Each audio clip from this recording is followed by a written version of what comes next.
आदमी मतलब परहेज़ के लाइन में जनरल आदमी जो है वो बहुत बेफिक्रा होता है।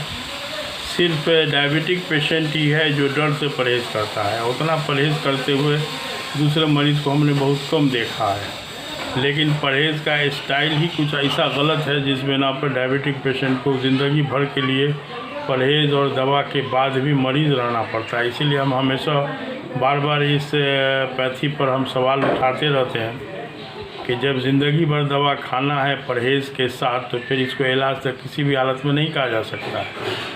और डायबिटीज़ का इलाज बगैर लाइफ स्टाइल चेंज किए हुए इम्पॉसिबल, किसी भी हालत में वो पॉसिबल नहीं है। और लाइफ स्टाइल चेंज करने का थोड़ा सा, हल्का सा, बहुत ज़्यादा उसमें ज़रूरत नहीं है। जैसे एक मिसाल दे सकते हैं कि कोई गाड़ी को हल्का सा 5 डिग्री घुमा दीजिए, तो कुछ दूर जाने के बाद एकदम डायरेक्ट वो यू टर्न में जो है वो पूरब जा रहा होगा तो पश्चिम हो जाएगा। यानी थोड़ा सा घुमा देने से धीरे धीरे। तो इसीलिए लाइफ स्टाइल में मतलब डायबिटीज़ के लिए बदलाव लाने के लिए, डायबिटीज़ ही नहीं बहुत सारे बीमारी से बचाव के लिए आपको हर हाल में रात का खाना सवेरे खाना चाहिए, सूरज डूबने 1.5-2 घंटा के अंदर में, यानी इशा के पहले।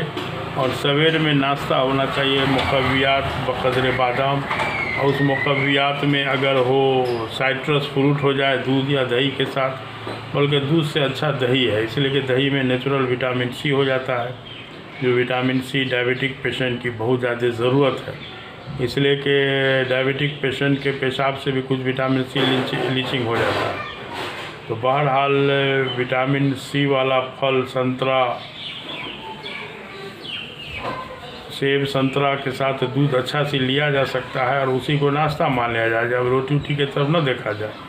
अब इत्मीनान से 11-12 के बीच में रोटी सब्ज़ी सलाद जम के खाया जाए। कुछ अब गोश्त आप रोज़ खा सकते हैं मगर बगैर चर्बी वाला, मछली भी खा सकते हैं, कोई दिक्कत की बात है, लेकिन शर्त है कि सब्ज़ी मस्ट है उसके साथ। और मामला ये है कि आम तौर पर डायबिटिक पेशेंट जो है उनको डॉक्टर लोग जो है केला, कच्चा केला की सब्ज़ी बताते हैं। ये हम इस बात को जब जब याद करते हैं तो हमको अंदर से हंसी लगती है कि मेडिकल साइंस ने कोई बात पर दूसरे तरफ ध्यान देना ही छोड़ दिया। कच्चा केला की, जबकि कच्चा केला की तरकारी जो है वो डॉक्टर लोग आपको आयरन की पूर्ति के लिए इस्तेमाल करने की सलाह देते हैं। हालांकि कच्चा केला बग़ैर पचे हुए अनडाइजेस्टेड सिस्टम से निकल जाता है बाहर, पेट भरने के अलावा उससे कुछ नहीं आपको मिलता है।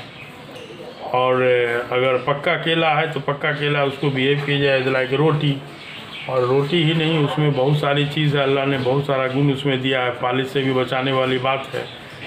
और डायबिटिक पेशेंट जो है अक्सर हाँ सेब के बारे में पूछते हैं कि हम खाएँ कि नहीं खाएँ। केला तो डर से लोग खाते नहीं हैं, हालांकि रोटी केला के बराबर है लोग। तो सेब के बारे में भी पूछने वाले को हम यही जवाब देते हैं कि आपके डॉक्टर साहब ने कभी आपको रोटी खाने से मना किया? जब डॉक्टर साहब ने रोटी खाने से मना नहीं किया तो सेब में खाने से मना करना बहुत बड़ा जहालत है, चूँकि रोटी में कार्बोहाइड्रेट है जो सलीवा के साथ मिलने के बाद ग्लूकोज में चेंज होता है, और जिस ग्लूकोज को पचने के लिए इंसुलिन की ज़रूरत है, बगैर इंसुलिन के वो नहीं पचेगा। लेकिन सेब या कोई भी फल जो है ना, शहद, सेब या कोई भी फल में जो मिठास है वो फ्रक्टोज़ है, और फ्रक्टोज़ को पचने के लिए कोई इंसुलिन की ज़रूरत नहीं। ये वर्ल्ड वाइड इस सच्चाई को सब साइंस मानता है, लेकिन अमल में लोग लाते नहीं, सोचने का स्टाइल बदला हुआ है। तो वैसी हालत में सेब खाने में कोई नुकसान नहीं है। तो मसला यह है कि सिर्फ आलू, चीनी और चावल के परहेज़ से काम नहीं चलने वाला है। कभी कभार दावत में अक्सर हमको अंदर से हंसी लगने लगता है कि लोग कहते हैं कि ना ना हम चावल नहीं खाएंगे, हमको रोटी दीजिए, जबकि दावत वाली रोटी भी देखते होंगे मैदा की बनी हुई होती है और ऐसे अंदाज का होता है कि ठंडाने के बाद आप उसको चबा नहीं पाइएगा ठीक से। ये हमको आज से 15 साल पहले कलकत्ता वाला बात सब याद आता है कि ऐसी सी मैदा की रोटी होटल में मिलती है वहाँ कि थोड़ा सा 4-5 मिनट ठंडा हो जाने के बाद उस रोटी को आप चबा नहीं पाइएगा, रबड़ की तरह से इधर से उधर पूरे मुंह में घूमेगा और लास्ट में आपको उसको निगल जाना पड़ता है। तो आप सोच सकते हैं कि डाइजेस्टिव सिस्टम में कि इस अंदाज का जाके आँत से वो चिपक जाता होगा, कैसा कब्ज़ पैदा करता होगा। तो बहरहाल कब्ज़ तो उम्मुल इमराज है ही, और डायबिटिक पेशेंट को थोड़ा सा जिस्मानी मेहनत, एक्सरसाइज की ज़रूरत नहीं है। 5-7 किलोमीटर आप दूर की चाल से चलिए, बस इतना ही से सवेरे रात का खाना, ऐशा के पहले खाना, 5-7 किलोमीटर दूर की चाल चलना, और सवेर का नाश्ता में दही दूध के साथ कोई फल। फिर हम कहें दूध से दही अच्छा है, अब मगर घर में जमवा लीजिए। अब है कि दिन का खाना में जम के सलाद हो।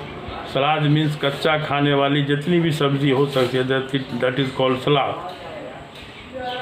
तो इस तरह का खान पान अगर होगा तो गारंटी है कि डायबिटीज़ का मर्ज नहीं होगा, और अगर हो भी गया होगा तो इंशाल्लाह धीरे धीरे ख़त्म हो जाएगा।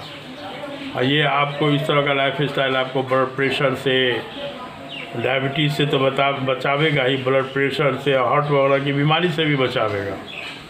तो आजकल जो इंडिया में जो मेडिकल ये हार्ट का जो है महामारी के शक्ल में फैल रहा है मामला, 25 साल के लड़का को हार्ट अटैक होता है तो लाइफ स्टाइल की गड़बड़ी की वजह से।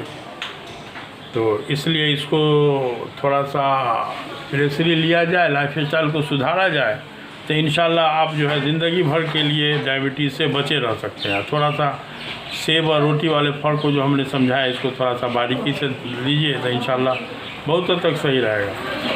ठीक है, तो जय हिंद।